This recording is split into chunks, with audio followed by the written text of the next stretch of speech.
पहला सिद्ध कीजिए कि f जहाँ पर प्रांत है r और सहप्रांत जहाँ पर x r का अवयव है और x, ऋण 1 से 1 के बीच में है, जिसका मतलब है कि यहाँ पर ऋण 1 और 1 के बीच में जितने भी वास्तविक संख्या आएंगे वो सभी f के सहप्रांत है। जहाँ पर fx बराबर x बटे 1 धन मॉड x, जहाँ पर x r का अवयव है, द्वारा परिभाषित फलन एक एकी और आच्छादक है।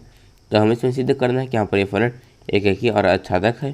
तो हम यहाँ पर लिखेंगे fx बराबर x बटे 1 धन मॉड x, जहाँ पर f का प्रांत r और सहप्रांत ऐसा है जहाँ पर x r का अवयव है और x का मान ऋण 1 से 1 के बीच में है। तो पहले हम देखते हैं कि यहाँ पर ये एक एकी है या फिर नहीं।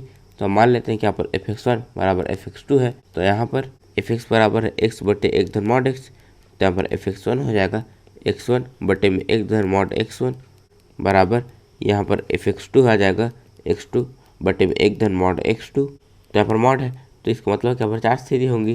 पहला कि यहाँ पर ये दोनों क्या हो सकते हैं, धनात्मक हो सकते हैं। दूसरा, यहाँ पर ये दोनों ऋणात्मक हो सकते हैं। तीसरा, यहाँ पर ये धनात्मक और ये ऋणात्मक हो सकता है। चौथा, यहाँ पर ये ऋणात्मक और ये धनात्मक हो सकता है। लेकिन हम केवल 3 ही स्थिति लेंगे। पहला स्थिति जब x1 और x2 क्या है, धनात्मक है, तो यहाँ पर fx1 बराबर fx2।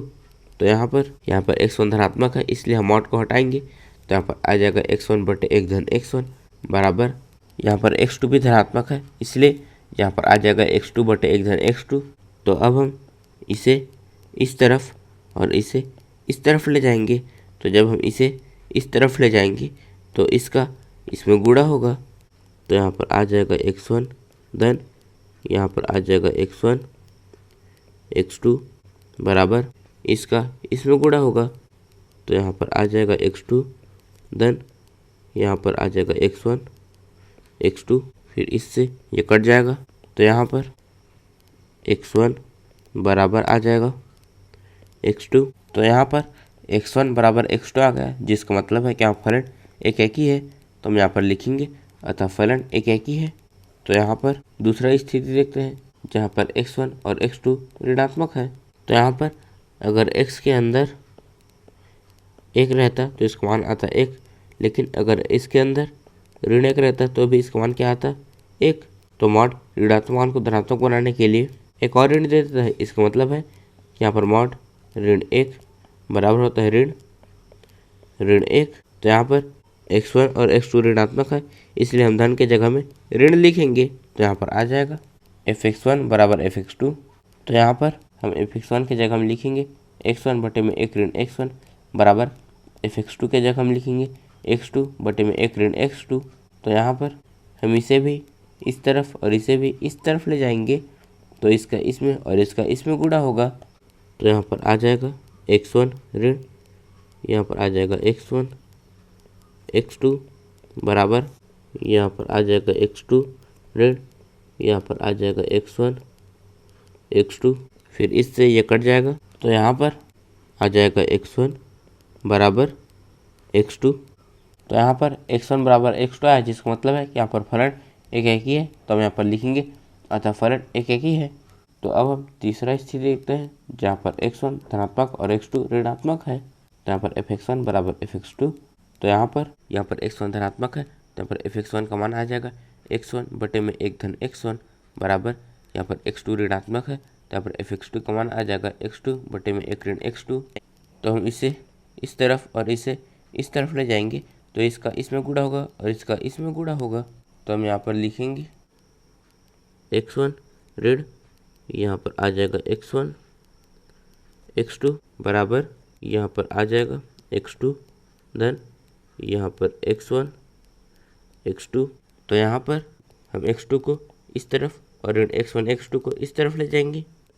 तो यहाँ पर x1 ऋण x2 बराबर, तो जब हम इसे इस तरफ ले जाएंगे तो इसके चिन्ह पलट जाएगा और यहाँ पर ऋण है तो ये धन हो जाएगा, फिर ये और ये जुड़ जाएगा। तो यहाँ पर आ जाएगा 2 x1 x2। तो यहाँ पर x1 धनात्मक है और x2 ऋणात्मक है, तो हम इसके जगह में 0 से बड़ा कोई संख्या रख कर देखते हैं और इसके जगह हम 0 से छोटा कोई संख्या रख कर देखते हैं। यहाँ पर आ जाएगा 3 ऋण यहाँ पर ऋण 2, तो यहाँ से 3 धन 2, तो यहाँ पर आ जाएगा 5। तो यहाँ पर इसका मान आया 5 जो कि धनात्मक है। इस तरह से यहाँ पर आ जाएगा 2, यहाँ पर 3, यहाँ पर ऋण 2, तो यहाँ पर आ जाएगा 2 ऋण 6, तो यहाँ से ऋण 12, तो यहाँ पर इसका मान आया ऋण 12 जो कि ऋणात्मक है, तो यहाँ पर इसका मान आया धनात्मक, यहाँ पर इसका मान आया ऋणात्मक, तो यहाँ पर धनात्मक और ऋणात्मक मान को बराबर दिखा रहे हैं। लेकिन ऐसा हो ही नहीं सकता कि यहाँ पर धनात्मक मान और ऋणात्मक मान दोनों बराबर हों। इसका मतलब है कि यहाँ पर ये वाली स्थिति होगा ही नहीं, मतलब यहाँ पर x1 धनात्मक और x2 ऋणात्मक ही नहीं होगा, जिसका मतलब है कि यहाँ पर वाली स्थिति संभव ही नहीं है। तो हम यहाँ पर लिखेंगे जो कि संभव नहीं है। तो यहाँ पर ये वाली स्थिति संभव ही नहीं है, इसका मतलब है कि हमारे पास केवल 2 ही स्थिति है जहाँ पर फलन एक ही है। इसका मतलब है कि यहाँ फलन एक ही है। तो अब हम देखते हैं कि यहाँ पर फलन आच्छादक है फिर नहीं। तो हम मान लेते हैं कि यहाँ पर y इसका अवयव है, जहाँ पर x का मान ऋण 1 से 1 के बीच में है। तो हम मानेंगे कि यहाँ पर y बराबर fx है। तो यहाँ पर y बराबर हम यहाँ पर fx का मान रखेंगे जो है x बटे 1 धन मॉड x। और मॉड x है, इसका मतलब है कि यहाँ पर 2 स्थिति होंगी। पहला स्थिति जहाँ पर x धनात्मक है, तो यहाँ पर आ जाएगा y बराबर हम यहाँ पर fx का मान रखेंगे, तो यहाँ पर आ जाएगा x बटे 1 धन मॉड x। तो यहाँ पर y बराबर यहाँ पर x धनात्मक है इसलिए मॉड हट जाएगा, तो यहाँ पर आ जाएगा x बटे 1 धन x। तो यहाँ पर हम इसका गुणा इस तरफ करेंगे, तो यहाँ पर y धन यहाँ पर x गुणा y बराबर यहाँ पर x। तो यहाँ पर हम इसे इस तरफ ले जाएंगे, तो यहाँ पर y बराबर x ऋण यहाँ पर xy। तो यहाँ पर हम इसमें से x को कॉमन लेंगे, तो यहाँ पर y बराबर यहाँ पर x 1 ऋण y। तो अब हम इसे इस तरफ ले जाएंगे, तो यहाँ पर y बटे 1 ऋण y बराबर x। तो यहाँ पर x बराबर यहाँ पर आ जाएगा y बटे 1 ऋण y। अगर हम इसमें y के जगह में ऋण 1 से 1 के बीच में का कोई भी मान रखेंगे, तो यहाँ पर x मान भी ऋण 1 से 1 के बीच में आएगा। इसका मतलब है कि यहाँ पर सप्रांत के प्रत्येक अवयव का प्रांत में पूर्व प्रतिबिंब विद्यमान है, अतः फलन आच्छादक है। तो हम यहाँ पर लिखेंगे सहप्रांत के प्रत्येक अवयव का प्रांत में पूर्व प्रतिबिंब विद्यमान है, अतः फलन आच्छादक है। तो अब हम दूसरा स्थिति देखते हैं जहाँ पर x ऋणात्मक है। तो यहाँ पर y बराबर हम यहाँ पर fx का मान रखेंगे, तो यहाँ पर आ जाएगा x बटे 1 धन मॉड x। तो यहाँ से y बराबर यहाँ पर x ऋणात्मक है, तो यहाँ पर आ जाएगा x बटे 1 ऋण x। तो यहाँ पर हम इसे इस तरफ ले जाएंगे, तो इसका इसमें गुणा होगा, तो यहाँ पर y ऋण यहाँ पर x गुणा y बराबर यहाँ पर x। तो यहाँ पर हम इसे इस तरफ ले जाएंगे, तो यहाँ पर y बराबर x धन यहाँ पर x गुणा y। तो यहाँ पर y बराबर हम इसमें से x कॉमन लेंगे, तो यहाँ पर x 1 धन y।